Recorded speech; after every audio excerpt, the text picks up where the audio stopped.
నా పేరు ఎండి Yakub, CPM party Thorrur మండల కార్యదర్శిని. వైవి గారి 3వ వర్ధంతి సందర్భంగా ఈ 3వ వర్ధంతి జరుపుకుంటా ఉన్నాం. అంటే వైవి గారు 3 సంవత్సరాలు మా నుండి దూరమైనా కూడా మాలోనే ఉన్నట్టుగా మేము ఫీల్ అవుతా ఉన్నాం. ఎందుకంటే మా వెనక ఉండి ఉద్యమాలు నడిపిస్తున్నారు అనే భావనతోటి మేము ముందుకు పోతా ఉన్నాం. ఎందుకంటే ఆయన చిన్నతనం నుండి సిపిఎం పార్టీ నాయకత్వంలో పనిచేస్తూ ఒకప్పుడు సెల్ ఫోన్లు, బండ్లు, బైకులు లేనప్పుడు కూడా తన సైకిల్ వేసుకొని గ్రామాలకు వెళ్ళి ఆ గ్రామాలలో ఆ శాఖను సమిష్టిగా ఆ నైట్ మొత్తం బస్సా చేసి అక్కడ నడిపి తెల్లవారుజామున మళ్ళీ ఇంటికి వచ్చే వ్యక్తి వై వెంకటయ్య గారు.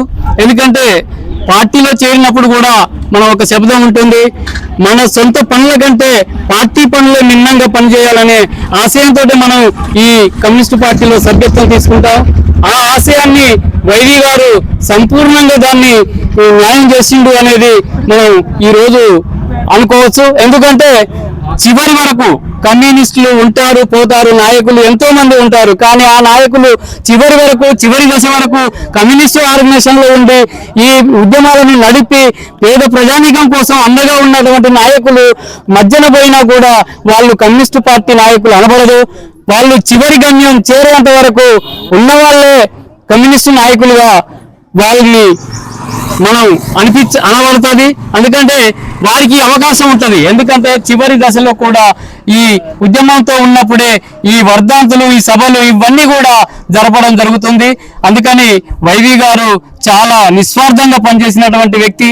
వైవి గారు ఎలాంటి అవకాశాలు వచ్చినా కూడా వాటిని తల వంచకుండా నిక్కరంగా సిపిఎం పార్టీగా పనిచేసినటువంటి వ్యక్తి.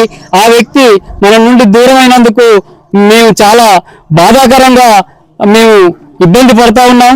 అయినా కూడా ఆయన ఆశయాలను కొనసాగిస్తూ ఈ తొర్రూరు మండలంలో ఆయన సూచించినటువంటి ఆశయాలు ఏవైతే ఉన్నాయో ఆ ఆశయాల కోసం మేము ఈ సిపిఎం పార్టీని పల్లెన మేము విస్తరించడం కోసం పనిచేస్తామని ఈ సందర్భంగా మేము తెలియజేస్తున్నాం.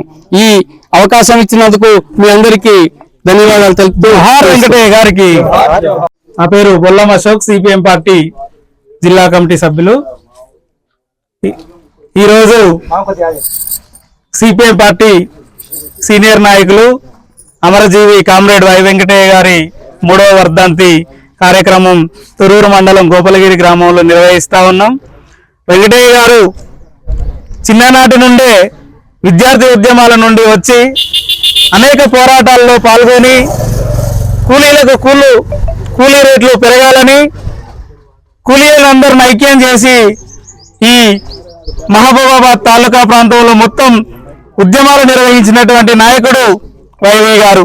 అదేవిధంగా గ్రామాలలో పెత్తందారులకు ఉన్నటువంటి జీతగాన్లను మొత్తం కూడా అనగదొక్కి జీతాలు లేకుండా తక్కువ జీతాలతో కడుపులు మాడుతున్నటువంటి జీతగాన్లందరినీ ఐక్యం చేసి జీతగాన్ల సంఘం పెట్టి, పాలేరుల సంఘం పెట్టి ఆ సంఘంతో జీతాలు పెరిగేటువంటి ఉద్యమాలు చేసి జీతాలు పెంచినటువంటి నాయకుడు వెంకటయ్య గారు.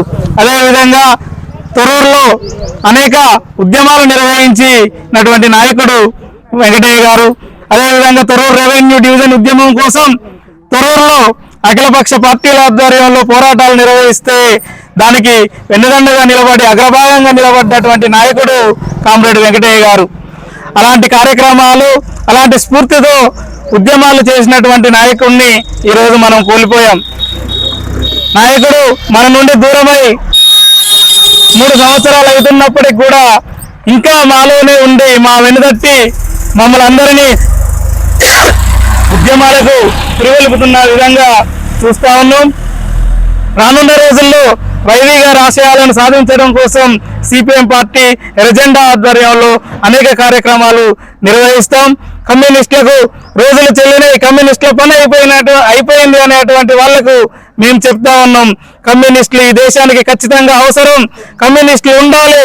ఇప్పుడు మొత్తం కూడా ఆర్థిక సంక్షోభంలో కూరుకోబోతా ఉంది ఈ రాష్ట్రం, దేశం.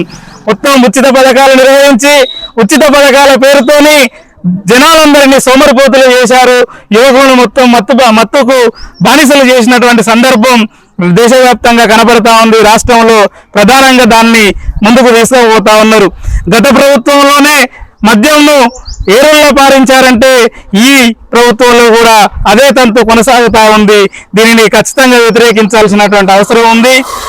అదేవిధంగా ఎన్నికల ముందు ప్రభుత్వం 6 గ్యారెంటీలను ముందుకు తీసుకొచ్చి అధికారంలోకి వచ్చింది. కానీ ఇప్పటి వరకు ఏ ఒక్క గ్యారెంటీని కూడా పూర్తి స్థాయిలో అమలు చేయడంలో కాంగ్రెస్ ప్రభుత్వం పూర్తిగా విఫలమైందని చెబుతా ఉన్నాం. కాబట్టి రానున్న రోజుల్లో కాంగ్రెస్ పార్టీ మీద పార్టీ ఆధ్వర్యంలో అనేక పోరాటాలు, ఉద్యమాలు నిర్వహించేటువంటిది ఉంటుంది. కాబట్టి దానికి ప్రజలందరూ సిద్ధంగా ఉండాలి. వైవి గారు పుట్టినటువంటి గ్రామంలో కూడా సిపిఎం పార్టీ శాఖ ఏర్పాటైంది. వారి ఆశయాలు కొనసాగించడం కోసం వారి కుమారులు, వారి మనవన్లు సిపిఎం పార్టీకి అండగా నిలుస్తా ఉన్నారు.